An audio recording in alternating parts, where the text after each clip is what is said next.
right. Hi, everyone. I'm so grateful to be here with you today, and I'm excited to be back on my podcast. It's been a while, and I just feel this urge to share my message because I just had amazing home birth experience with two of you, which I'm so grateful for. And I've got a lot of questions. How did you decide to do that? You are such a brave woman. Unmedicated home birth. What did you think about? Why not hospital? And there is so much to share that I could write a book about that probably by now, but I cannot send everyone book. So I just decided to record this episode, and we will talk why home birth, why unmedicated home birth, and we just want to provide information for women who are considering or thinking about that, that it's not actually scary, that it's not more painful, it's more pleasurable, it's more fun, it's more adventurous, and it's more ecstatic.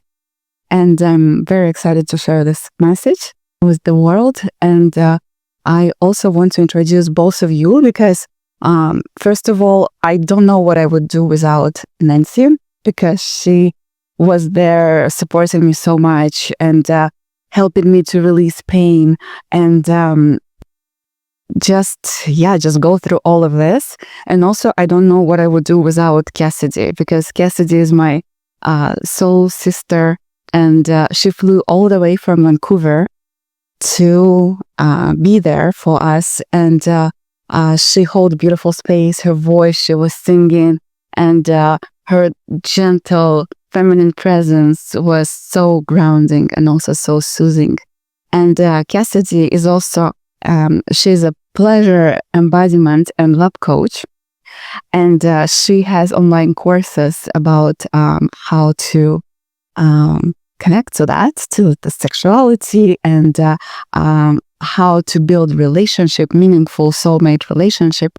So she has a husband who they've been together for how many years already? 15 years. 15 years together in a commitment relationship. And it's just so inspiring. It's amazing, beautiful couple. So Cassidy has a lot of wisdom to share, and she facilitated this decision for me to have home birth. And I've learned a lot from Cassidy about this. And Nancy, she's, as you probably realized, she's doula, or maybe not, but Nancy Salgueiro. Salgueiro, yes, I can say it. Yeah. She's a birth coach and doula, and I think that's her calling by nature, by God, because when I've experienced her presence there, it's just, yes, this woman knows what to do, and she has so much wisdom to share as well today. So, without further ado, should we introduce this little? Oh, and this little guy was a product of our work together. This is Alexander Davidson. He was born at home, in this home, 8 days ago. In unmedicated home birth, he went through some adventures. I will share my home birth story at the end. And yes, it's been a journey. It was ecstatic, it was hypnotic, but it also was challenging and adventurous. And Alex have been through a lot. But yes, we'll share soon. And to start, I would like to ask all three of us. Let's start with two of you. Why home birth? Well, I'm excited to hear what Nancy has to say about this. But from my perspective, so that your birth was the 6th birth that I've witnessed. I'm not a doula officially, but I love to support my sisters, both blood sisters and soul sisters, during their births. And I've just witnessed in all of those experiences just the raw power and just the beauty, the deep connection to just like the raw experience of aliveness in the present moment that happens when a woman can be just so deep in her experience during birth without the interference of other people. And I think the home birth setting is really the setting that allows for that the most. You get to choose who is present in your home. You are in your own space, so you can feel comfortable to move as you please, to ask people to leave if you need to ask for whatever support you need. And just having all of that freedom and the ability to follow the impulses of your body, I think, is so important for a smooth birth without complications and interferences. Yes, absolutely.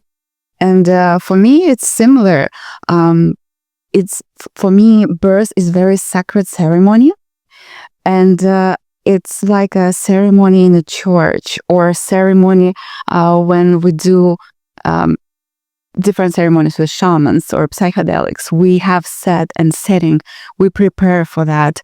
And we go into this deep transcendental experience. And I just cannot imagine having this deep spiritual, divine experience when you literally bringing the soul to this world through your body as a channel between astral and physical. And to have it as like somewhere where it's unknown environment with bright lights, with sounds of instruments and unfamiliar people. So for me, it's important to open the space. And the way it started, we opened it with a prayer. We sat down with Cassidy and Michael. You were not there yet. It was early. And we just prayed to our ancestors. We invited them to the room. Our guiding spirits, our angels, to guide us on that. And also, to be able to move freely. And for example, my birth started very intensively right away, and I would not imagine to move to the hospital. And then after he was delivered, I cannot imagine moving back. So it's just so you are in your space, and this all happens, and you're cozy, and everything can reach. Yeah, it's amazing. Mm-hmm. For me, I echo everything both of you said, because yes, I also take it like, I guess based on my like healthcare background, I also go into like a neurophysiological space in regards to home birth, because the way that our bodies are programmed is to give birth when we're safe. Right? We're not going to give birth. We're not going to allow our baby to come into the world because we're vulnerable and the baby is vulnerable in a space that is high stress. Right? And so like the way that our brains are programmed in terms of like the autonomic nervous system, that like part of your nervous system that controls things without thinking, right? You've got your parasympathetic, which is your feed and breathe. So we're sitting down to eat a meal and digest our food. We're making a baby. And we're birthing a baby. That all happens in that relaxed part of the nervous system. Mm-hmm. And then the stress part of the nervous system, when we're exposed to, there's a bear outside of our cave, then our bodies are on guard, right? It's like, okay, I can't give birth to this baby right now. I need to be in protective mode. And that actually closes the muscles of your cervix, which is what you need to open to let your baby through, right? So anything that could stimulate that stressed response can slow and stop labor. And it's that relaxed response that actually allows for that contraction of the long muscles of the uterus to open your cervix. And the thing is that we've been cultured with so much fear around birth and this idea that we would be safer if we've moved to a hospital. But our bodies, our nervous system decides safety, not our conscious thinking mind. So through our programming, we might think that a hospital is a safer space, but our mammalian brain and our limbic brain that are governing birth are the ones that are deciding whether this is safe or not. And as soon as you're outside of your territory, you've got strangers coming in and out, you've got unknown factors. Those are all going to be perceived by your nervous system as bears, right? So you're automatically going to be going on guard, which is going to interfere with the natural physiological process. And the most physiologically normal birth is going to be the safest birth for a baby. The more you can create a just completely physiological birth where nothing's interfering, your body's doing what it's designed to do, then you're going to create the safest possible circumstance for that baby, right? So for me, like, I take it from a very, like, I echo everything you said in terms of like the embodiment of, we're literally ushering a new life into this world. So there's that aspect of things, but then also from like a purely like neurobiological standpoint, you want to be in a place where you feel safe. And I often will tell people, like, if you've ever had experience with like some sort of gastrointestinal bug or like some food poisoning, and you're like, you've got like, the hot sweats, and you've got this like really physical experience that's happening in your body, and you want to be close to your toilet. You don't want to be in some public space, and you don't want to be in a public place. Yeah, you don't want to be like hugging somebody else's toilet. Like, you want to be in your little cave. And it's a similar place we go to in our bodies when we're really that deep into like this physical experience, that the more you can be in your own space, your own territory, you control what's coming in and out. The more relaxed your nervous system will be, and the more open your body's going to be to allowing your baby to just answer. And something what I've learned, I took a course about home birth. I was preparing. I wasn't just crazy. Decided to birth baby in home. I've read a lot, and I was preparing. And what my teacher was saying, that similar to what you said, when we look at the ancient woman, primal women, who were delivering babies in ancient times, they would go, most likely they would deliver at night, so nobody disturbs them. They would go find this quiet, dark spot, and they would start birthing physiologically. And imagine if you would have all the middle of this bright light, which is in the hospital. Most of the hospitals have bright lights. So if this primal woman would see bright light in ancient time, in tribal time, she would think two things. It's either a fire or some aliens just arrived. What else could it be? So our bodies tend to shut down the process to, we can literally stop birth to find safer place.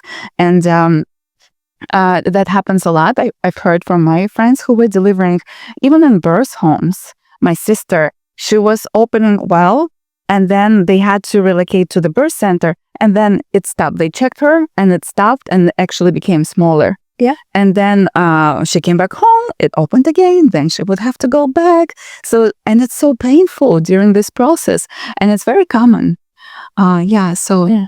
And you think about like any other mammal, like, there's a dog or a goat or whatever giving birth to its baby. And if you came and took it and moved it to another space, it would stop its labor. Like, I actually know somebody who came home and her dog was giving birth on her couch. And so they just slid cardboard underneath the dog and lowered it to the floor just so that it wouldn't make a mess on the couch, and not stop the dog's labor for 6 hours. Yeah. So just that act of moving is really a first intervention, because it is an interruption of that natural physiological process that's already gone underway. Yeah. I also like to think about, we were talking before about birth as essentially the ultimate culmination of the sexual experience. And it really requires the same kind of conditions as an amazing orgasm. Think about it. It's like the same conditions that's going to make your body feel safe and open and able to surrender to have the most beautiful sexual experiences are the same conditions that's going to make your body feel safe and open to birth your baby.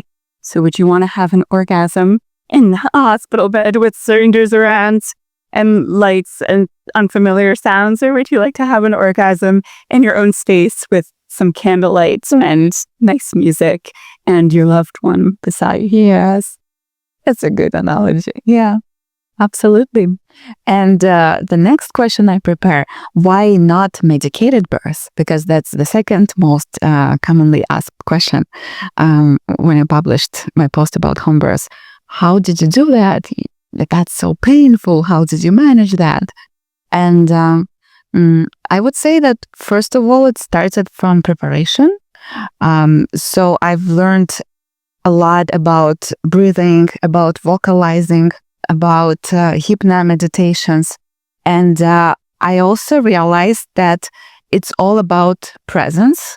So when you are not resisting the pain which comes like a wave and takes you away, but instead you just surrender and kind of like jump into that wave, into this pain, and then it just dissolves. So that was helpful. This analogy, I've heard it somewhere, and that's exactly what I was trying to reach. And sound was really helping because our throat is connecting to our lungs, and it connected all the way to our yoni. And as we open throat, it opens up. With an open throat, we cannot stay closed there.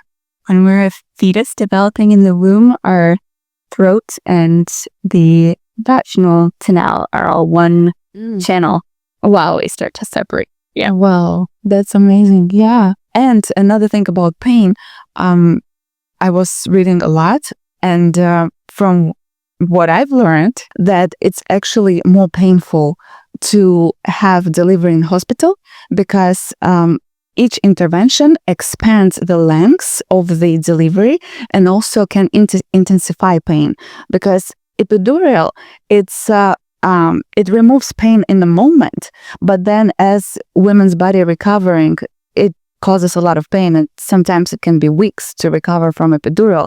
So it's either you just suffer for one evening or day or two, or you can suffer for weeks. Then each intervention, for example, induction, extends for another couple hours. So it can become longer and more intense.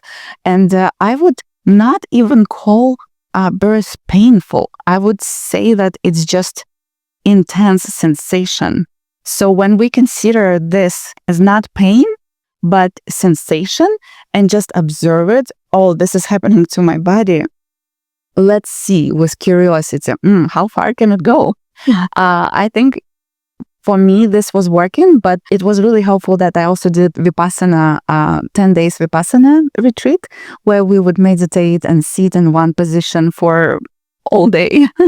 No, it was like sessions of 1 hour, 90 minutes meditations, but during pretty much all day. And sometimes our legs would get hurt from sitting so much. And what Vipassana teaches is to just observe it. If it's pain, okay, this is just a sensation. Observe it. If you start having pleasurable experiences and you start to to get really like somewhere, to seeing bright lights and some divine experience, again, Vipassana teaches this is just the sensation. It will pass too. So it's all about staying in this equilibrium state. And I think birth is the same. So yeah, it can be even pleasurable if you play with this energy, with this sensation. And I like when we had conversation with you before I went to the labor, you said birth is sexual. It's continuation of this process. And try to move sexy, sound sexy. And that helps also to move this energy. Yeah. Mm-hmm. Yeah. Yeah, what gets the baby in gets the baby up. That's great. Yeah. But yeah, being able to like connect with that energy so that you like the sensations are similar, right? Like it's the same parts of your body that are being activated, it's the same hormones that are being released. So, but the context that we hold those two things in can be very different, right? So if we can bring the context of this can be a positive sensation, or we just observe the sensation and we don't have to run away from it or like tense around it in the same way that we can do with sex, then we can actually just like allow and open and be in that space without it becoming painful. Mm-hmm. Yeah. Yeah. So okay. On the subject of epidurals, we were just talking before we started recording about how I saw something on Instagram on a pregnancy post, and someone in the comments saying, "Don't be a hero, get the epidural." And to me, it just blew my mind a little bit, because a bunch of people also responded to that comment, agreeing and saying, like, you don't have to prove anything to anyone, just get the epidural. And so this is something that I wanted to highlight, that it's not about, showing how strong you are or being some hero. It's about being able to be fully, entirely present to your experience. Because it's not just getting your baby out. It's also an initiation into motherhood. It's a soul coming into the world. It's, you can be reborn yourself in the birth process. And to be numb to that, to me, that feels a little bit heartbreaking. And so for me, choosing to not get an epidural is choosing to really dive fully into your experience and like surrender fully to whatever is going to happen through this experience. Yeah. Yes. And when I was going through this experience, and there was intense sensations, and I was also very tired. I did a huge mistake of sleeping only 2.5 hours before my labor day. And when I was going through intense experiences, I was understanding why women choose to do epidural. And I do not judge them. I respect every woman's choice. But also, it's important to understand that we all different. And I just want to share our experience and to let women know that there is other way, which can be less painful, more safe, more pleasurable. And that we all brave enough to go through that if it resonates. And to add to what you said about initiation, it's also something I've learned from my course. And she was telling that we have these different stages of birthing baby. One is when baby sits in the womb, he's there, and he thinks it's forever. He doesn't know what's future, what's past. He's just in this cozy space and he feels amazing there. Then there is second stage when contractions start. Our uterus is a huge muscle which begins to contract and push baby out. And then at this stage, baby also thinks that this is going to be forever. Okay, I'm in this stage of contracting uterus around me. And then the third stage begins and it's pushing and the baby thinks it's there forever, and then baby gets born. And the biggest difference between baby and mama in this moment is the transition when women thinks that she cannot do that anymore, that this is too much, and please somebody from outside help me, give me something, epidural or drug, take this pain away. She gets into this child position of thinking that this will take forever, and she gives away this power. When actually, if she just fully embodies that and realizes her power of being able to bring new life to this world and fully embodying this experience, that's the moment when true mother gets born. And this is such a powerful initiation, which we so easily give away to doctors, to epidural, to other things. And when I've heard this analogy, it was another moment which I realized I made the right decision. Yes, I want to have full initiation, especially that they have tendency to withdraw. When I face big challenges in my life, I'm like, oh, this is too much. And I thought that, yes, this time I will not withdraw. I'll dive into that, no matter how hard it will be. That's good to have that self-awareness ahead of time. If people can have that kind of awareness of like, what is your natural response, so that you can prepare for how you will show up or how you'd like to show up differently. Because that's one of the beautiful things about going through such an intensive process, is then you can now see for yourself that instead of withdrawing in the face of a challenge, you have the capacity to keep going, right? So it's kind of like, and again, Cassidy and I were talking about this in regards to the, you're not a hero comment, or don't be a hero. When people choose to go run a marathon, nobody's in their ear saying, well, why would you do that? You don't have to be a hero by running a marathon. People are like, yeah, okay, go for it. Just go. And what you get out of that, it's not about I'm better than somebody else because I ran a marathon. No, it's about I wanted to accomplish something. I want to embody my best version of myself. I want to be the best version of myself. I want to feel that, experience my body. I want to be challenged and to have the experience of overcoming that challenge. And I don't want people to take that as a selfish thing where we're having natural births because we want to overcome a challenge. But because it's so much more than that, because it's also doing it for the sake of, one, coming into your full power, into your motherhood, and then also creating the most physiological, normal birth for your baby. But mothers are important too, and their experience coming through birth is equally important. And to be able to come through and be like, I did this amazingly difficult thing, that stays with you for the rest of your life. And so that's where people are like, oh, it's just one day. And it's like, no, this is a set point for the rest of your life. And you can always come back and draw on that, I want to withdraw. I want to I don't think I can keep going. They're like, no, I know I can because I've done it before. And that is I don't know, there's this beauty that comes out of pushing yourself beyond what's easy. Mm-hmm. Yes. Right. And I also love everything was natural. I think that our bodies have intelligence, we have wisdom.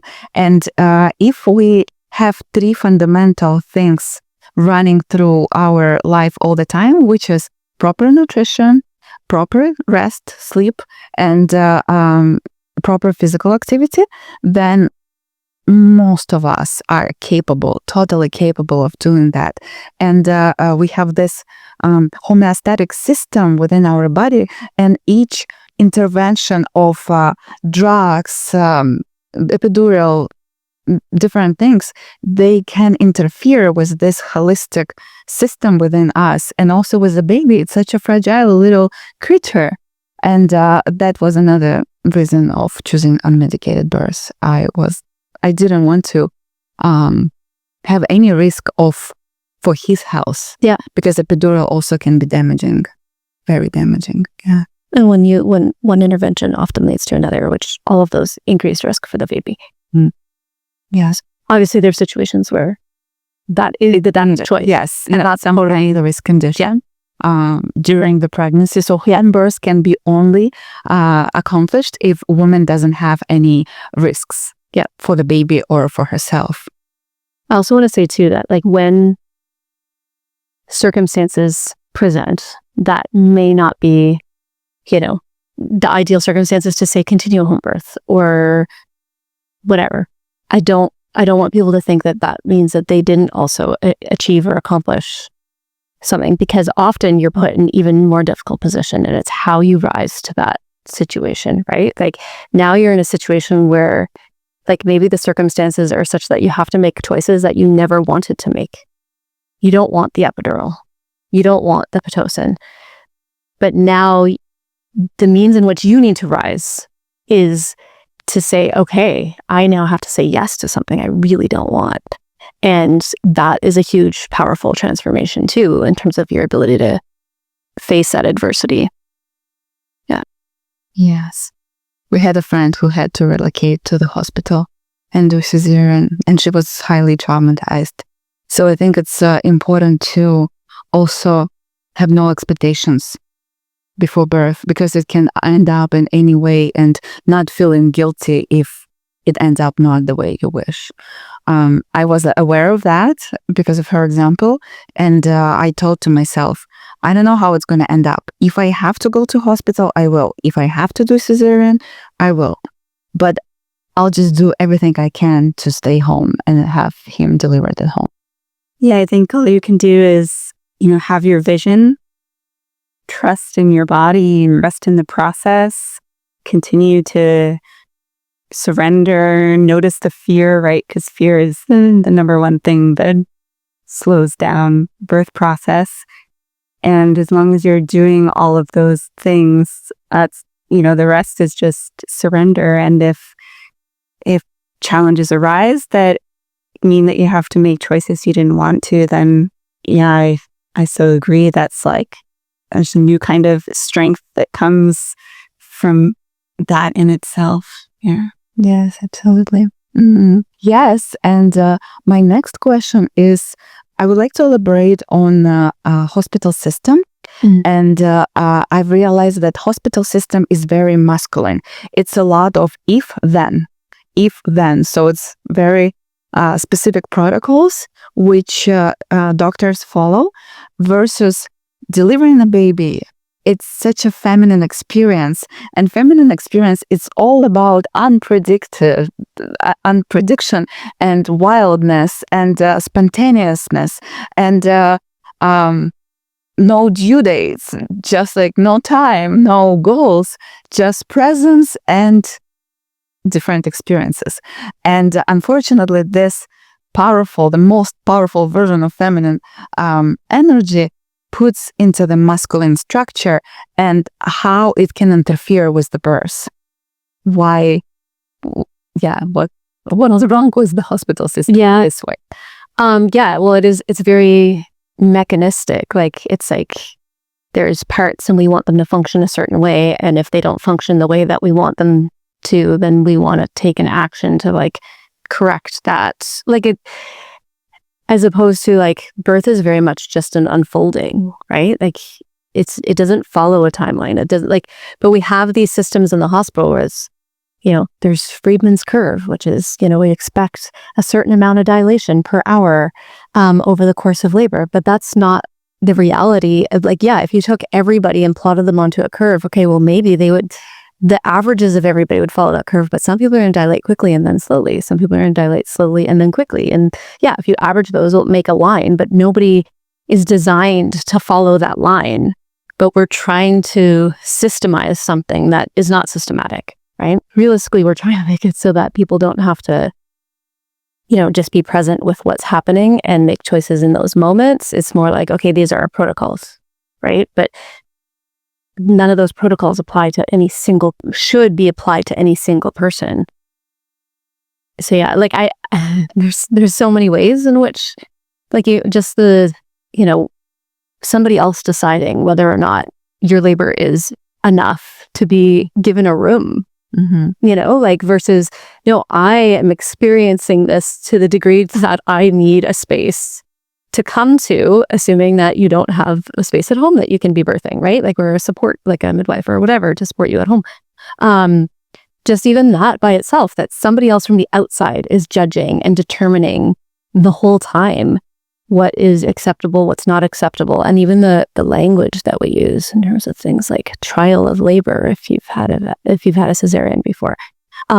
Or so many times people are like, oh, they allowed you to do that, or they let you do that. And it's like, what?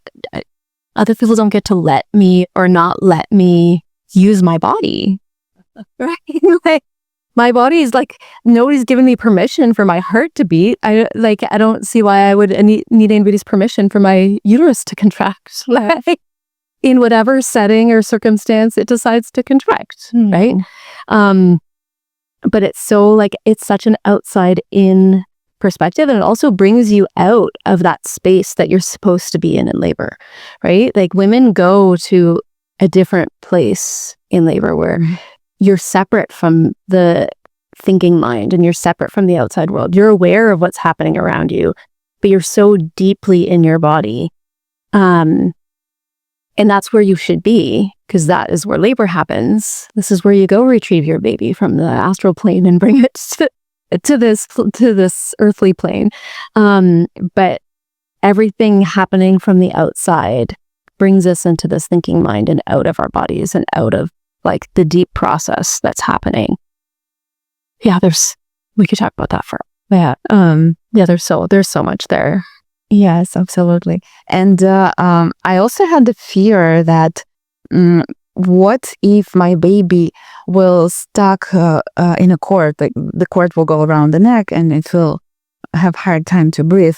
And I asked you this question when we were preparing for our home birth, and you said that when there is a delivery in a hospital system, you don't know if it would happen if the person would not be in the hospital, whether it happened because there was so many interventions that it led to this, or because it naturally happened.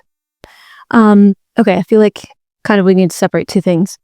In terms of like a lot of people have a fear about the cord around the neck. This is kind of like urban myth, urban legend kind of fears that follow. It's like culture, but it's really not usually a big deal. Like babies have cords wrapped around their bodies, around their necks, and then they come out and you take the cord off. And then it's receiving oxygen through that umbilical cord for several minutes after the birth. So it's okay if their airway is cut off for a minute when they get born, because they're not breathing yet. Yeah. They're still getting that oxygenated blood. Yeah. So the cord, it is such a there's such a fear around it, but it's realistically not that big of a deal. Like it would have to be a really tight cord around the baby's neck to the degree that it's cutting off the blood flow inside of its arteries to actually be a concern, which is so rare.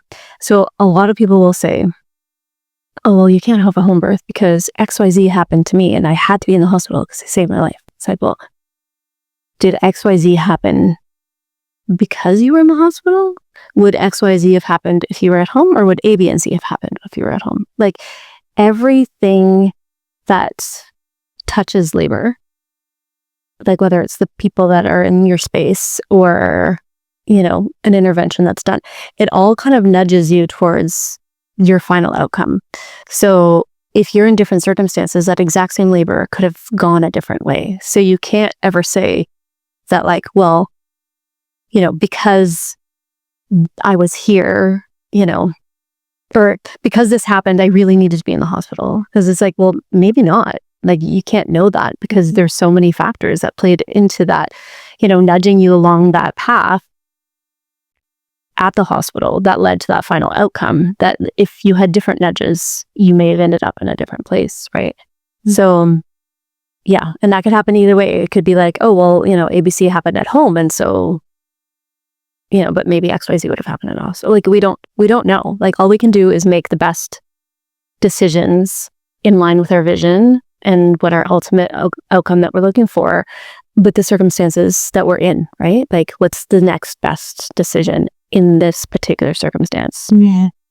There are a couple of really clear examples of this related to the umbilical cord. Recently, you shared a story, and then I heard a story, almost the exact same story, from a friend just a couple days later about, unfortunately, oftentimes in a hospital setting, the umbilical cord is cut fairly quickly, especially if there is something that they deem to be a concern.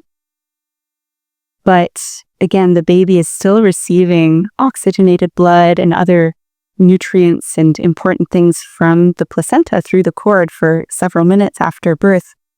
And when that cord is cut immediately after birth, the baby's not ready to breathe yet. If the baby hasn't taken those first breaths, then it's still relying on oxygen coming from that cord. So I heard two stories that went the same way, where a baby came out, cord was cut right away, and then, oh no, baby can't breathe. The doctor takes the baby from the parents, brings it into a separate room for resuscitation. Totally avoidable just by leaving that cord attached until baby's reliably breathing on his own. But it only takes a few minutes. And it's normal. It happens. It's normal. It's just, babies haven't been using their lungs yet. Of course, it's going to take a few minutes for them to figure out how to inhale some air through those lungs.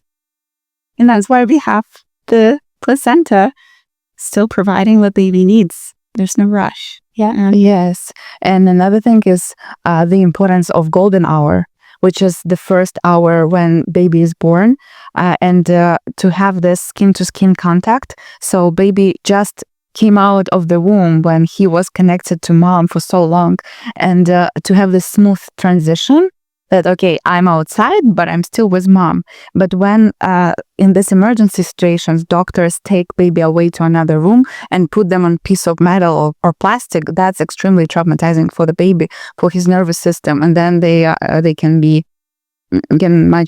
have much worse sleep and be more distressed because they just had this stress that, oh my God.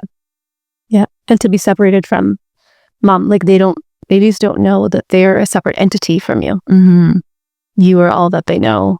And the rhythm of your breathing, the rhythm of your heart rate, like that is life. Like that is what they, Mm-hmm. So to be separate from, in their perspective, yourself, Mm-hmm. right? That's very jarring, dysregulating for a baby. Yeah, and sometimes they take babies for exams right away, which is so unnecessary. You can do exams at any time. You can do it next day, but the importance of golden hour, this is foundation for his entire development of nervous system in the future and his psychological state as well. So yeah, a lot of things which are, like, as I study them, just doesn't make any sense. Yeah, there's definitely a lot of opportunities for disruption when we take birth and put it into like a systemized institution. Because a lot of people don't even realize that. Like, so at birth, they give babies what's called an APGAR score, which is they're looking at certain things like, are they breathing? What's their tone, their color, like that type of thing, just to see how baby is doing. But many people don't realize that the first APGAR score is just to see whether or not to pay attention to the baby. It's not that the baby needs to be breathing and animated the moments after birth, because again, it's still getting blood from the placenta. So it can take a moment to integrate the fact that it was born. And that's okay.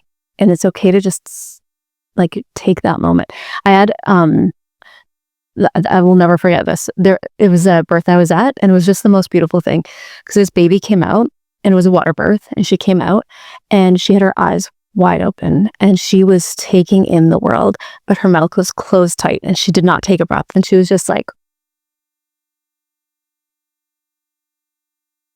and it took a good little while, but she was like, wow, this is the world, and she just was she was no rush to breathe. Right? She was like, she was getting everything she needed. And it was just like this wonder of like, so incredible. And then she took her breath and she was fine. And like, it just, for her, it was just, oh yeah. It would have been like suction right away. Like, let's get baby, stimulate baby. Like, and nobody was like rubbing her. Like, she was clearly present. Mm-hmm. And everybody just took the pause, and it was beautiful. And that pause, that stillness can be just so undescribably beautiful. Those first moments. Yeah. Like, and just protect those moments. Yeah. Yeah. And often moms need a pause too. Yes. Like they just like, wow. Oh my God, I just did this thing. And they might not even be ready to like really even, be with their baby. They just like have to integrate their own like, oh my God, I just did this. Yeah. Right. And the thing too is that with home birth, the midwives have what they need to suction a baby while it's on mom's chest. And it's just sad that we don't have the same capacity in the hospital, and we would need to separate mom and baby and take the baby to another space where mom can't see exactly what's happening, isn't being informed about what's happening, creating distress in all parties, right? Because the mom, the partner, and the baby all being in distress, and the energy that happens when it could be, mom, stimulate your baby, I'm going to suction your baby at the bedside. And it doesn't have to have this great big, energy of separation and like emergency where like, yeah, it might be urgent, but it can still happen in a I want to say respectful way. Not that anybody's actively trying to be disrespectful in the other situation. I just mean respectful to the sanctity of the moment, Mm-hmm. Yeah. It's just interesting that we have this opportunity to have all the equipment close to our bed at home, but not in the hospital. So lots of area for improvements for sure. Yes. So I guess I'll go into my birth story. Yeah, that's great. And then we'll see what else we feel common to share. So I would say that my birth story started a day before. And I think everyone starts a day before because it's how much rested you are. And but the problem is that nobody knows when this day before begins. So in my case, he was born on November 3rd, and his due date was November 4th. And our car broke right before due date, and we urgently needed to go get new car because our just was so old and so unsafe to drive, and it just fell apart. And we wanted new car, but we are in the middle of a construction, and it was just not the most financially smart decision to buy a new car while in the middle of construction. So we were delaying that. But I was looking at this car, and it was so old, and it's been through a lot because my husband is also a hunter, and he would sometimes throw that deer in this car, and it was full of blood. We had dogs there, and I was thinking that this is not the best car for my baby to drive around. I want him to be in a safe, nice, new, clean car. So I kind of manifested that. It broke 2 minutes from our home, and 2 minutes from mechanic station, and we just drop it off. They said we cannot do anything, and we managed to pull it over. Was using some force, and they said it will actually cost you more to repair than to sell this car. So we decided to buy a new Tesla. Why? It was our dream for a while. And the only model which we wanted was available in Toronto. So the day before his birth, I know that I'm about to deliver, but I take a risk because we need to go there for paperwork. So we go to Toronto, and when in the morning, when we getting ready, I tell my baby, stay there one more day, then you can come at any time. And not today. So got the message. So we went there, we picked up the car. On the way home, I feel some strange sensations in my belly. And I tell my husband, something is different. I think it's approaching. He's like, interesting. Just don't do it right now. I'm like, I know. I have to deal with my baby. So we come back home. It's late night. I go to bed. And then at 3:15 a.m., I wake up to take a bath and to go to restroom. And I see water on the floor. But it's not too much water. It kind of, it started to break a little bit. Little by little. So it's a little bit of water, and it's a little bit pinkish color. I didn't have any other signs like the mucus plaque or blood show, nothing like that. That's the first sign that, okay, it starts like it's early stage. And I know from my courses that the best thing to do at the early stage of labor is to rest. Go back to bed and try to rest. If you can't rest, just don't give any energy to these contractions and just act as you normally act. Act normal. It's sent thanks to my husband. I think it started, but act normal. He was laughing. But in my case, it was impossible to act normal. So it started right away. It started actually 40 minutes after at 4 a.m. My contraction started, and there was no way I could do anything. Like right away, boom, full force. First few hours, I was able to walk around and just stop when it comes and just breeze through that. But then it started to get more and more intense. And I think I started to this calculator of contractions, how far apart they are from each other, for how long. And I went to bath just to be able to relax and switch my focus, and I turned on hypno meditation, which was really helpful.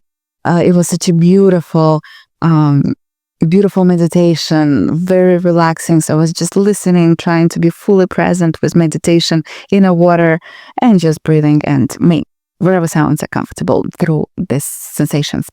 And then, and Cassidy and my husband started to prepare everything. We had this huge birthing tub, the actual birthing tub in the birth room, which Nancy brought, which was communal birth tub where so many women delivered babies. It's all signed from all sides with names of babies who were born there and dates.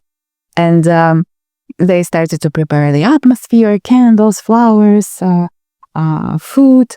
I'm super grateful that I prepared as much as I could in advance because I wasn't able to answer any questions or think about anything. And I had detailed birth plan and even pictures of what I want. For example, this is pre-birth tea. Take this ingredient, this picture of all ingredients. This is my pre-birth tea. This is my placenta release tincture. When it's time to release, give me 2 drops. And then if needed, every 5 minutes. So very specific instructions, which was very helpful. And then by the time I moved downstairs from bus stop in my bathroom, I was probably already close to 5 centimeters. It was 10 a.m. Yeah, it was 5 centimeters based on how it works. And I was on a chair when Nancy walked in. No, you're right. I called you. Yes, you were listening how I sound, and I sounded probably bad. like you were in labor. Yeah. So she came 1 hour after that, and I was on a chair. I couldn't even say hi. I was just like, ah. And she started to apply pressure right away in my back, and it felt so good. Yes, and so then we moved to the water, and it was between water and bed and chair and bathroom. When I needed to go to bath, I would just have few contractions right there, and it was nice. Sometimes we would just hug with Michael in bed, and I would have this contractions, and Cassidy was nearby singing. I was like, "No, don't sing like this. Sing like my grandma." Yeah, that's so sweet. You said, "Next contraction, can you sing to me like a grandmother's lullaby?" Oh, yes.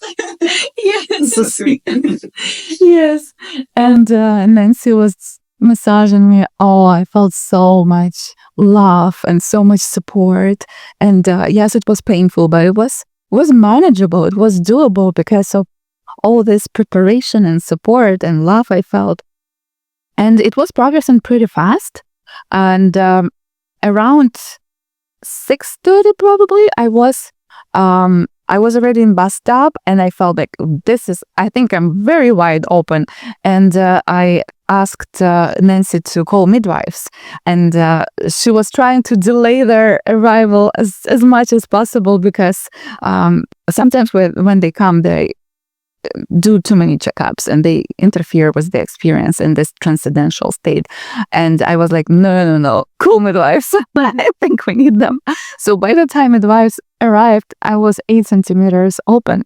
And they arrived and they checked my opening. They checked Alex's heart rate. He was doing great. But my blood pressure was high or low? A little bit high. A little bit high. And they said, in this case, we recommend to move to the hospital. And when I heard this, I thought that there is no way I can move. It was so painful to just move within the birthing tub. And I couldn't imagine to go sit in the car, go somewhere else, pack. It was impossible to me. I was in such a present moment, in such a transcendental experience between life and death or birth that at this moment I was like, honestly, I would rather die than go somewhere right now. It's that bad, that intense.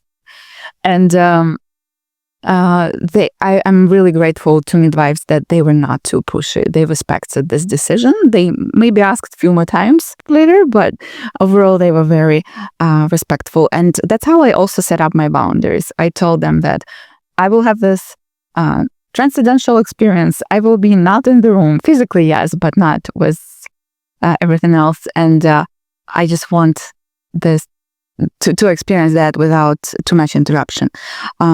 So yeah, they minimized exams, almost not checking, just a little bit. Yeah, You were really good about they stayed up in the Oh yeah, level of the house for them. they were not in another room. Yeah. You're really good about selecting that bubble and doing Yes. minimal checks, Yeah. And we were playing music.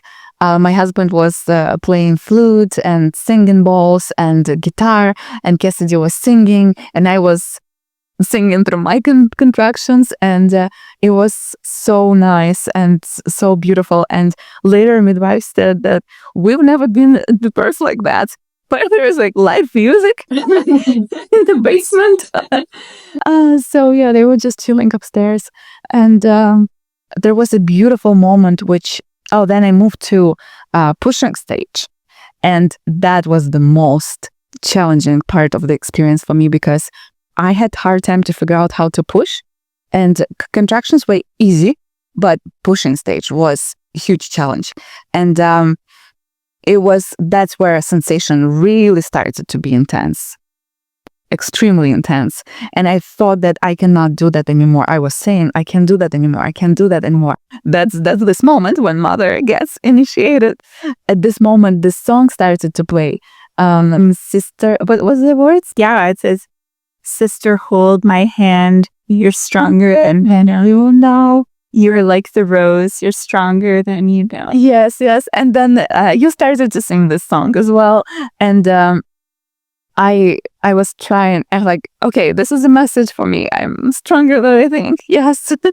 And in this moment, all I could do is pray, because I couldn't stay with this praying, this sensation. So I was just praying, like inside of my head, and asking the collective consciousness of all the mothers who were able to bring baby to this world to support me. Just try to connect to that knowing which we have within us in our DNA, and praying to my ancestors. And at the same time, as I was doing this, I was feeling how all of the other people prayed for me, because I know a lot of my friends and family, many of them were praying before, during even, or after.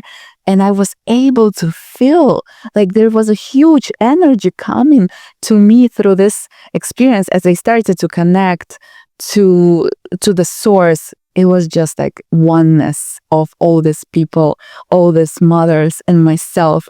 I think it was like the most transcendental moments through entire birth. And I was gaining some energy for that, because I did 3 hours of pushing, when normally in a hospital they cut you off at 2 hours, I think, or so. And midwives were already concerned. Okay, that's been too long. We need to try changing positions, or we need to relocate to hospital. Then eventually, after 3 hours of suffering, I realized that I'm doing something wrong. My intuition was telling me it's not working. You should do something else, and you keep doing what you used to do, even though you are on a different stage. And I was not able to understand what it is. And then midwife told me, try to sing not high but low, because all my sounds were like, I would start maybe low, like, and then go high.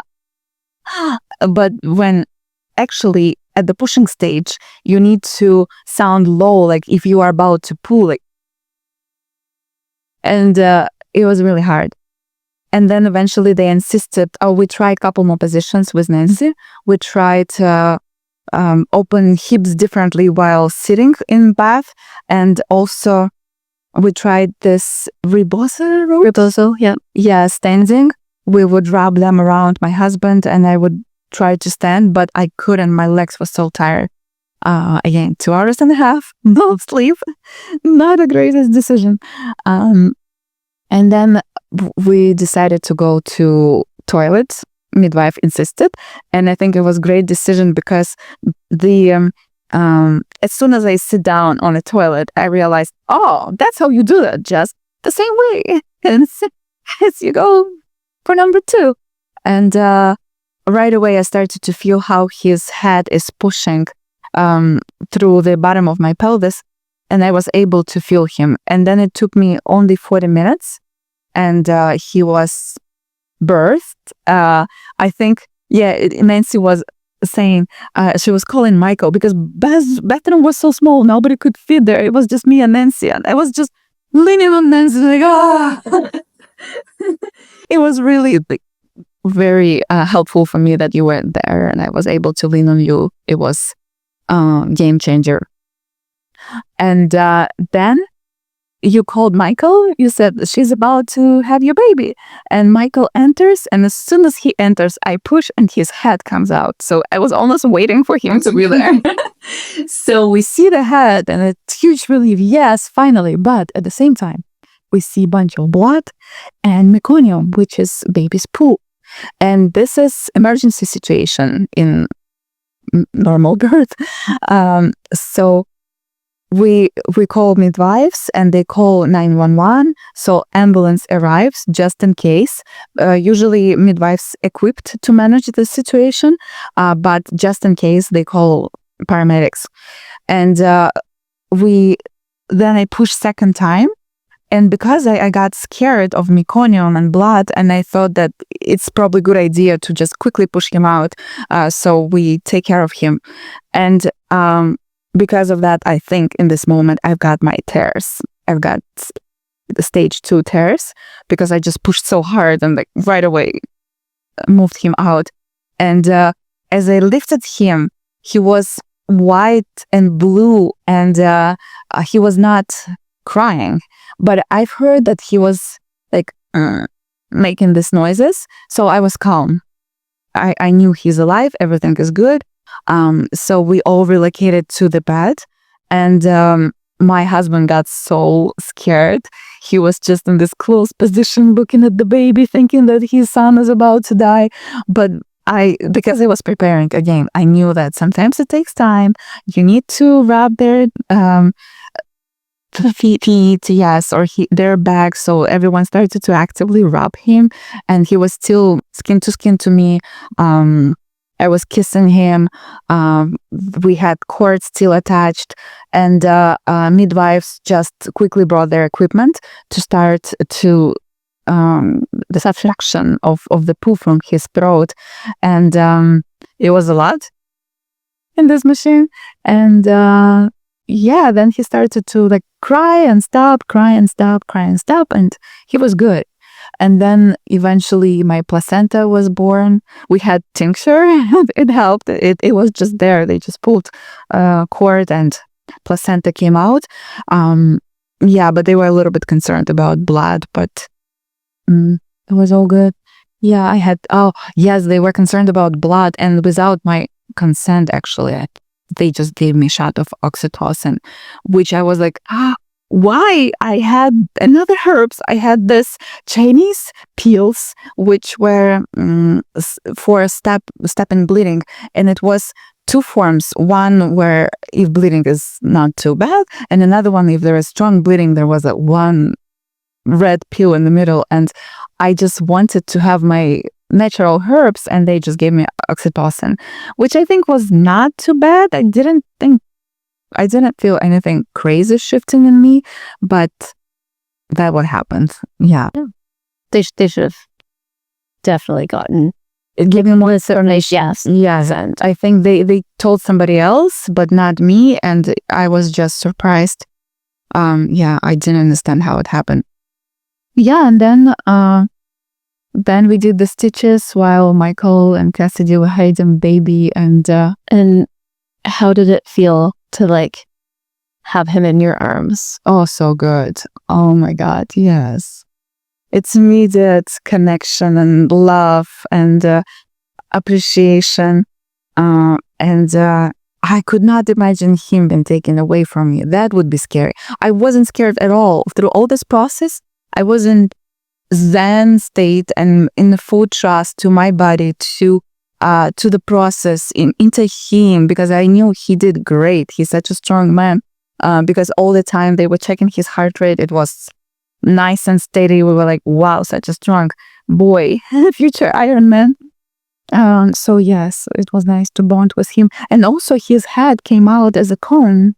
It was big, long head, because he went through so much stress while me trying to push him out for 3 hours, so his head was coned. But it got back to normal next day. Yeah, and we had a lovely night of sleep together. He slept very well. He was tired. Yeah, I don't know if you remember this, when we were in the bathroom and it was really close, like it was getting very obvious that he was going to be born very shortly. And I asked you if I could call Michael, and you looked at me dead in the face and you're like, why? So that, no. And then I was like, because you're going to have your baby soon. And then another contraction came. And then it was like, okay, you're going to have your baby. And then I asked you again, like, can I go get Michael? And again, like dead in the face. Why? Like, because your baby's coming out. And you're like, yeah, I'll go get it. Oh, I was in such a present moment. Yeah. I'm sad that there wasn't more space So that we could, I would use the small bathroom. It was a very small bathroom, and you couldn't really open the door while Olga was sitting on the toilet. So, and in terms of cords, like he came out and his cord was draped around his neck, like kind of like a scarf. So like we couldn't lift him up right away because we had to get that out from around his shoulders so that we could lift it up. And cords happen. Yeah. Anything else I don't remember? I feel like you covered it all. Yeah, I think that you had the big things. I don't know if you want to go ahead. I've got some questions. So we kind of talked about before you started sharing your story about how in labor we go to this other place, right? And we're not in this world where we're using our cognitive thinking mind. And some people call it Laborland, where you kind of just, Do you resonate with that? Like, do you feel like you went there? Yes. Can you describe what that experience was like? Me out in the room, I was somewhere else. And I think the best description was when I shared that I was in this like space of collective and divine. And it felt like a portal. Yes, like truly like a portal, where I was able to get, strength and power, that wisdom of the body. And, also I remember then when I was like opening my eyes and looking at the bottom of the pool, it was, I had visions. I had this geometrical patterns. So I was definitely very high on my own natural produced drugs. That reminds me, Nancy, something that you were saying during the birth process. You were telling Olga that because she was saying at one point, how am I going to keep doing this for hours longer? And you were reminding her that as the intensity increases, your body produces more of all of these chemicals to keep up with the intensity.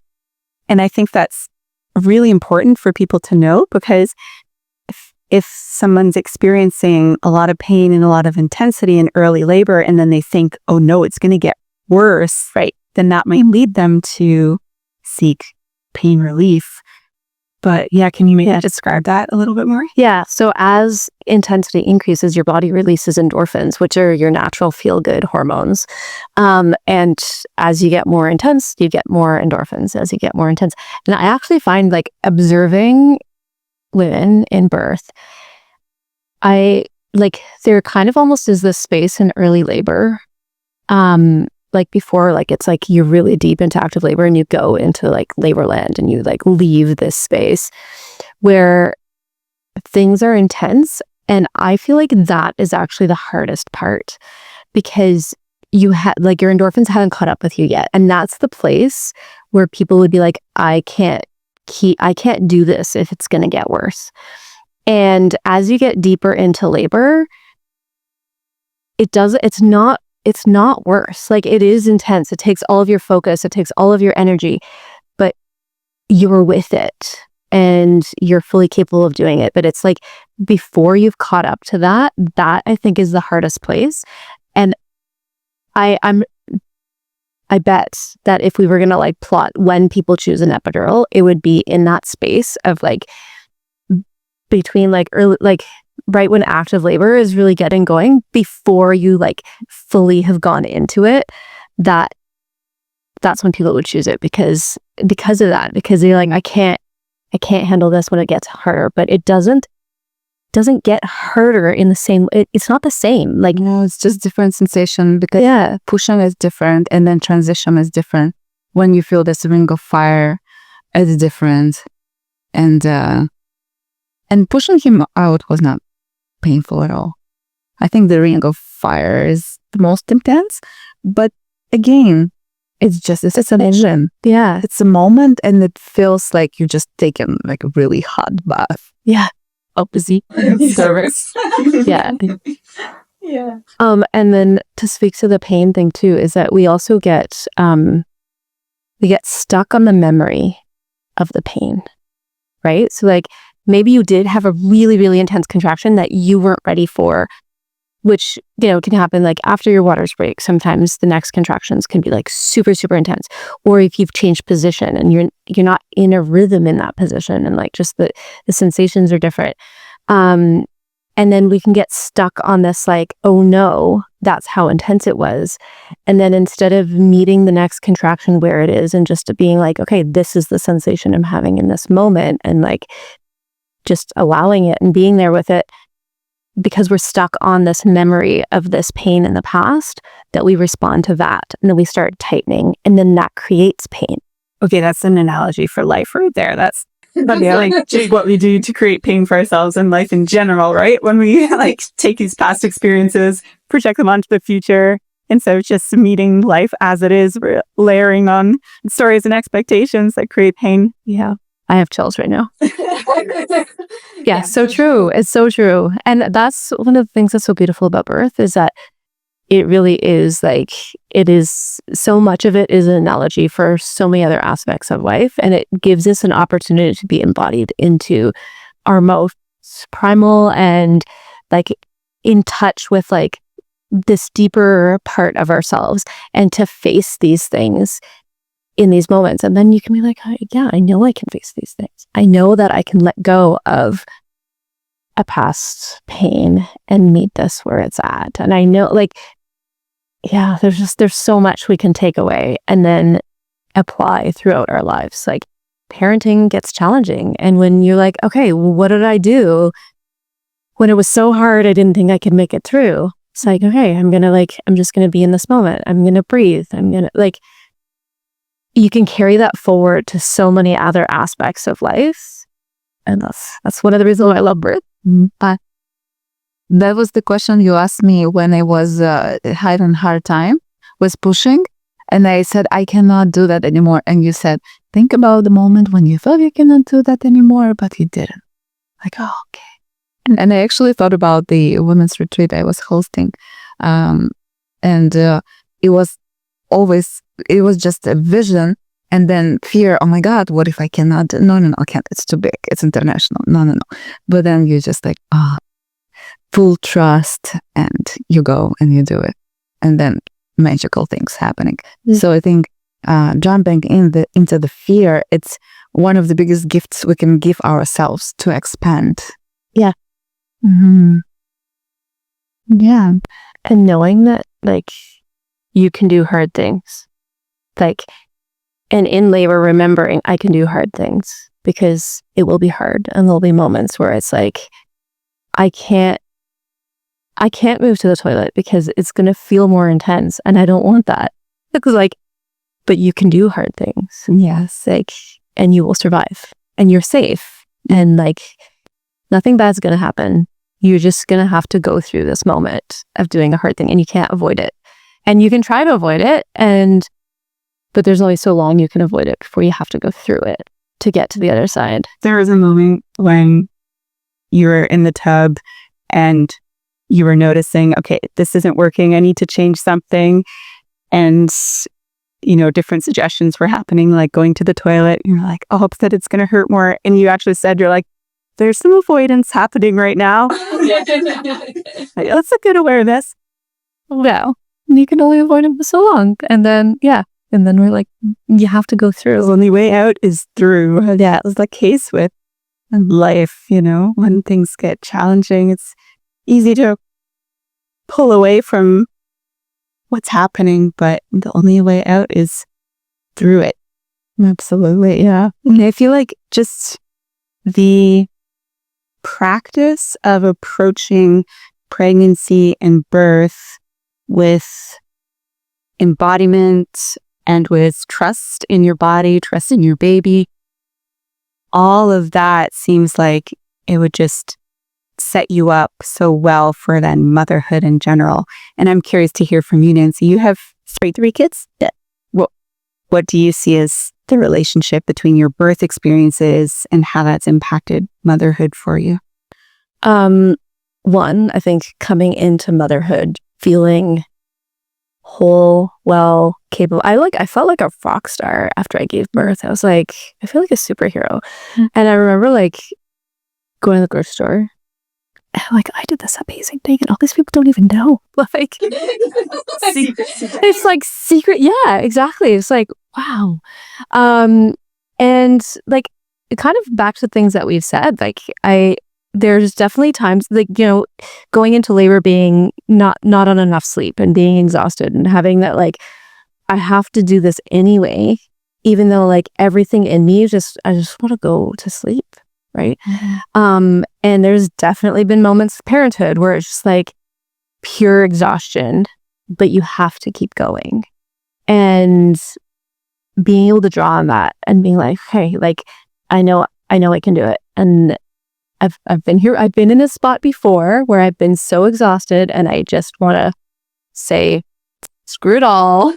And I don't want to keep going, but I know I'm capable. And like pulling that power forward into this moment, like taking that power that you've experienced before and being able to keep drawing from it and bringing it into this moment is super helpful. I appreciate that I never had a moment of separation from my babies, like they were all born at home. They all came here and stayed here until whenever I decided, like, and yeah, I like my kids are older now, like they're 18, 15 and 13.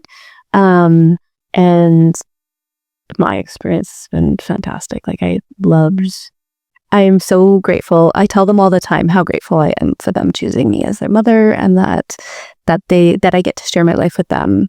And we just have such a wonderful, peaceful existence in our home, very much like their births. Were they all three home birth? All three home birth babies. Yeah. Yeah. Yeah, it just lays such a beautiful foundation, for the whole family. Yeah. Yeah. And yeah, it's like knowing that you can create this amazing space within your home for birthing and then for, nurturing and caring for your baby. Yeah, it's good. Yeah. And the other thing I wanted to share about my experience with Alex after he was born, because it was such a long labor and because he got this tubes in his throat, I think the next day he had this strong emotional release from all this experience.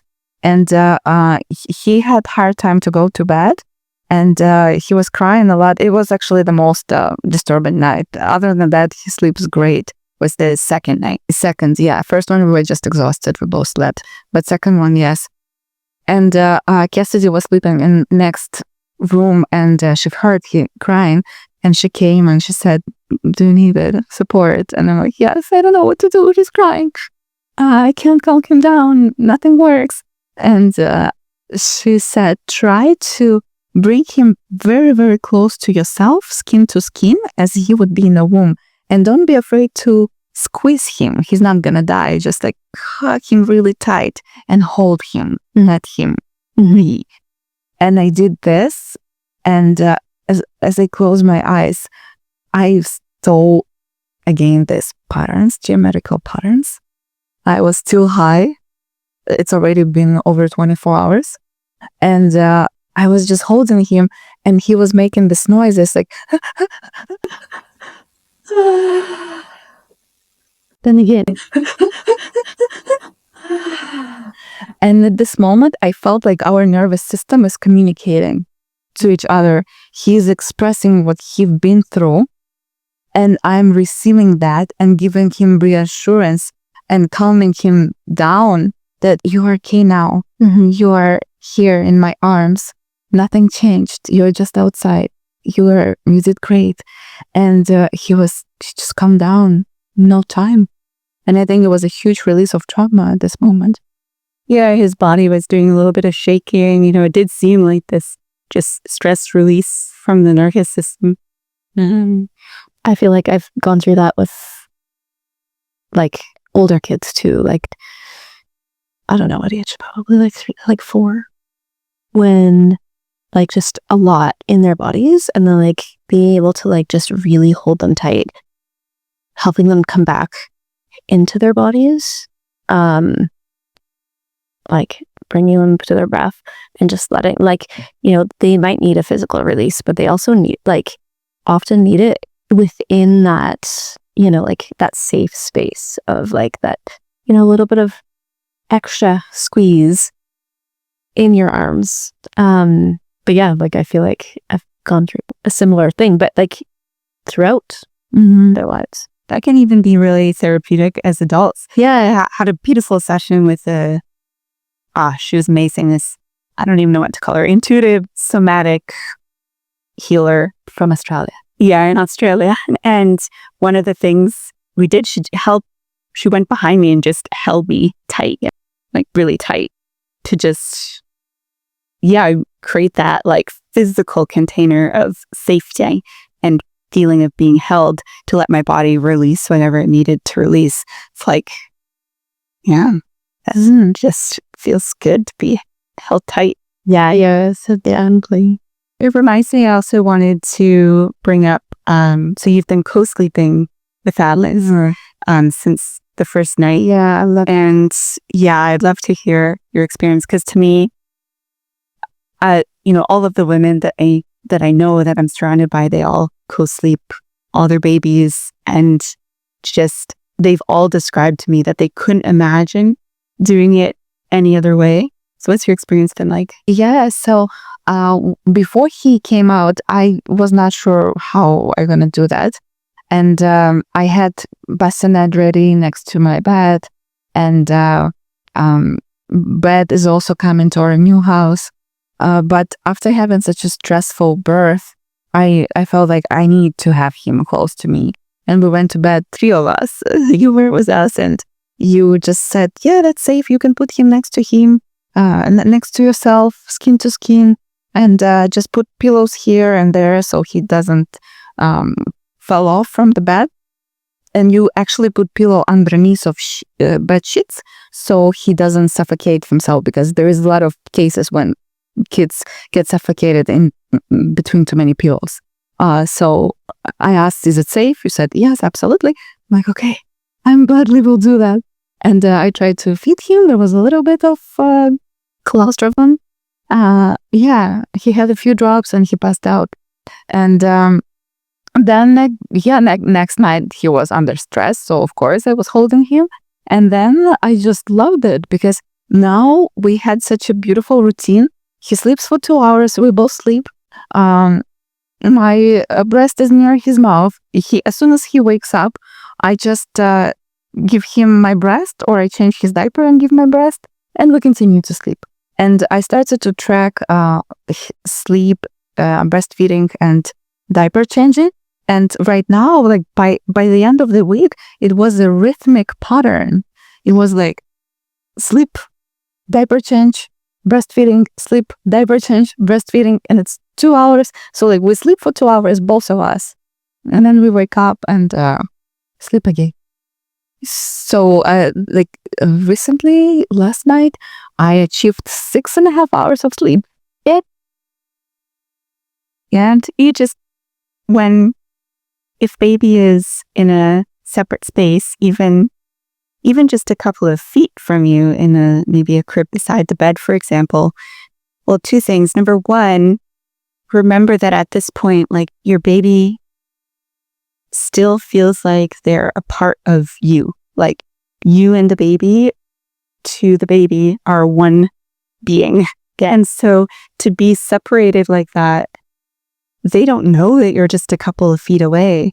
So that can cause a lot of distress for the baby and will mean that the baby won't be sleeping as well because it doesn't have the comfort of mom right beside him to let him know that everything's okay and it's safe. And then the other thing is, if baby is even just a few feet away in a crib or something, by the time as baby is waking up to feed, by the time, if you're sleeping, by the time you hear him, he's already going to be like making sounds, right? You might be able to hear him dressed. He is already a little bit distressed because he's needed to get to the point of making sounds to alert you to come feed him.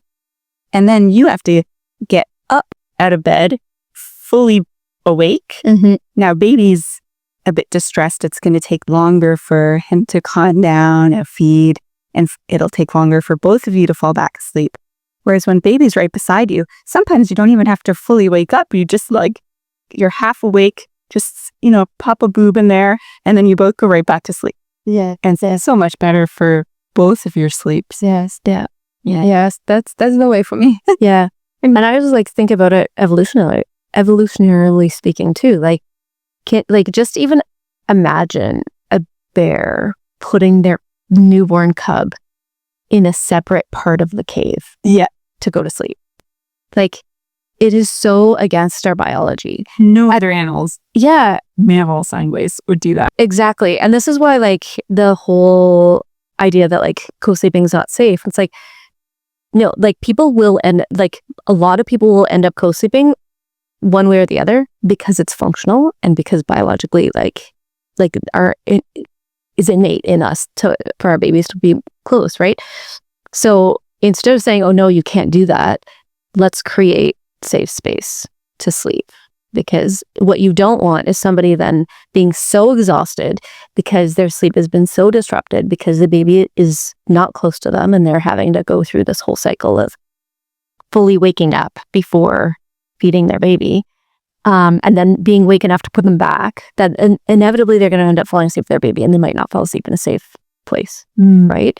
So let's just actually support what's biologically normal because it's likely going to end up happening anyway, and we can do it safely that way. And it's easy for it to be safe. Yeah, it's a big misconception that there's something dangerous about co-sleeping. For example, I heard a common fear. People are afraid they're going to roll over onto their baby. They're going to crush their baby. There's no way. As a mother, it's as long as you're not on drugs or alcohol. Yeah, right. And then smoking also has an impact. Yeah.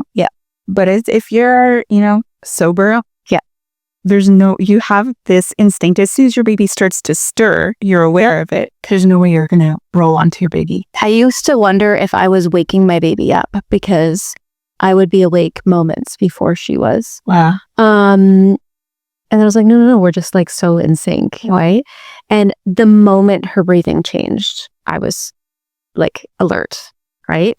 So I don't unless you're in some altered state where you're not actually fully in control of your body and you're not present the way that you would normally be, you're so in tune with your baby that the moment something is going on, you're okay, my baby's not breathing the same way.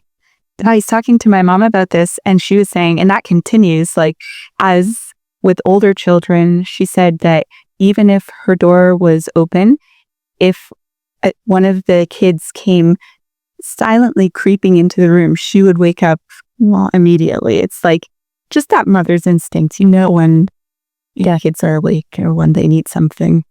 Yeah. And I co-slept, and we had a family bed for a long time where it was the kids and I all slept together. They're all teens and they all sleep in their own room now. We don't, they do eventually make their way. So I know everybody's always oh, but then, you're setting up bad habits. It's there's no bad habit. No, they want their own room eventually. Yeah. Yeah. And feeling safe when you're going to sleep there's no bad habit about that. And frankly, I don't sleep alone. So why, I don't understand why we are sleeping alone. For small humans to sleep alone. But I feel it was that was such a big part of parenting for me is at the end of the day, no matter how challenging the day was, it was like, okay, but we've got this, right? And it's like, tomorrow I'll be a better parent because, we all have our challenging day. But right now we are just snuggled in love, and it's wonderful and beautiful. And I remember when my first was little, and she would wake up with the biggest smile. Before she even opened her eyes, before she vocalized, she would just have the biggest smile on her face.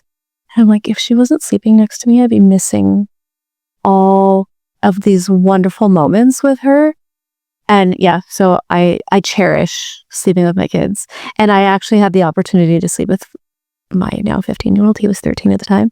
He had an ear infection. And he came to get me in the night to give him some drops in his ears. Like some hydrogen peroxide and colloidal silver and stuff. And then I was like, do you want me to to stay with you? And then he snuggled in. I did not sleep for the whole night because I'm like, I am memorizing every moment of this where I get to snuggle my baby again. It was so beautiful, but that was, that's a warm, safe space for him. And it always has been. So, yeah. Sweet. Yeah. All right. I think our time is coming up. And I would like to add to be so great. Lovely air babies. Yeah. That's our true calling, mother cats. Yes. So to wrap it up, I would like to ask you, if there is any message you would like to share to our listeners, and also how they can find you, because you, Cassidy, you have such a tremendous support for women to find their sexuality, to connect to their body, which is huge for the birth, for the natural birth, is this connection to the body. And I know you do a lot of this work. So please share how they can find you. Yeah. And when he said, if there's any message you want to share, I think that is exactly it, about how it's all connected and it's all through our bodies. And this is why I'm so passionate about helping people with embodiment. It's like our bodies carry so much wisdom, and when we learn to tap into that and to trust it and to just be in present moment communication with our body, our heart, our mind, our spirit, then it's like we can flow through life with so much more ease, and it impacts everything. And I think doing that work to practice that internal connection prepares you so well for, everything. Relationship, great sex, smooth pregnancy, smooth birth process, parenting, every step of the way. Our body is our constant companion, and to create a deep relationship with it, I think, is one of the most important things that we can do. So that's what I help people. Yes. And if you want 6 hours intimate experience, she will teach you how. True. Yeah. So you can find me on Instagram at Abundant Couples and at abundantcouples.com or CassidyLogsdon.com. I've got some online programs both for women, for embodiment and pleasure and purpose, and also for couples. We have the Conscious Intimacy program for couples who want to just deepen their connection both emotionally and physically. That's it. And couples retreats. Yeah, we do retreats here and there. And I also have a podcast, Abundant Couples. Yes. Thank you. Thank you so much, Dana, in the presence here. Such an honor to be here for the whole birth process and afterwards, sharing these precious moments. And I think it's all I hear, and how it doesn't feel a lot for me because so much support from family and you and my husband. Yeah, it's really important to have community around. And Nancy, yes, I forgot to mention at the beginning that Nancy has experience as a birth coach since 2006, 2003. So 21 year of experience. Yeah, I am so blessed. The best doula in the world. I cannot imagine better experience. Yes, and that's great. So yeah, and I know you have events for the community, so please share. Yes. Okay. So I guess a message to share with people is that you're more capable than you know. And yeah, creating that you have within you what it takes to create the best birth for your baby, whatever that ends up looking like. Getting the knowledge, the support, and the will to face those hard moments and to keep going. That's the trick, is to keep going, that you are more capable than you know. Mm-hmm. So there's that. In terms of where to find me, if you go to yourbirthcoach.com/Olga, I do have you can get 5 secrets to creating a joyful birth. And I'm also on Facebook, Your Birth Coach. I think that's what it is. Just Your Birth Coach. Or else I see the description of it. Yeah. So yeah, all the links. And I do host, if you're in Ottawa, I host 2 monthly meetings. One is a parenting meeting, where essentially we talk about, all things about life as a parent, and living consciously, holistically. It's really about making conscious and intentional choices.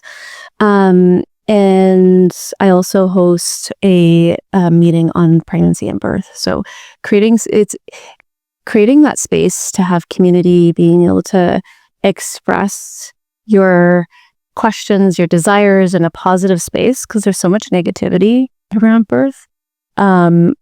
And it's a space where you'll get positive support regardless of where you're at and where you're coming from and what choices you're making. So the parenting one's the second Wednesday of every month. The birth one is the fourth Wednesday of every month. I'm also in the process of developing an online course for childbirth preparation, going beyond yes, we'll touch on the things of, all the things that you need to know in terms of stages of labor, that type of stuff. But really, it's more about the self-development and rising to the occasion and dealing with those inner self-limiting beliefs, so that you can come to birth from a place of strength and confidence and having embodied practices so that you're aware of how you just be in your body and have experience being in your body coming into your birth. So all of that. I am also in the process of writing my book, Great Sex, Great Birth, which I think Cassidy and I need to have some more conversations. Yes. Because I feel like we meld just perfectly here. So that will be to come. So if you follow me or get the 5 secrets to joyful birth through yourbirthcoach.com/Olga, then you'll hear about when those things are released. So amazing. Yes. Thank you. Thank you so much. Thank you. It's such an honor to be here. Oh, thank you. So happy to have you here. And yeah, my message is to just trust in yourself, in your body, and the birth process, that it's something beyond you. It's something divine, and just allow this divine wisdom to channel through your body during this experience and be present. Yes. Thank you.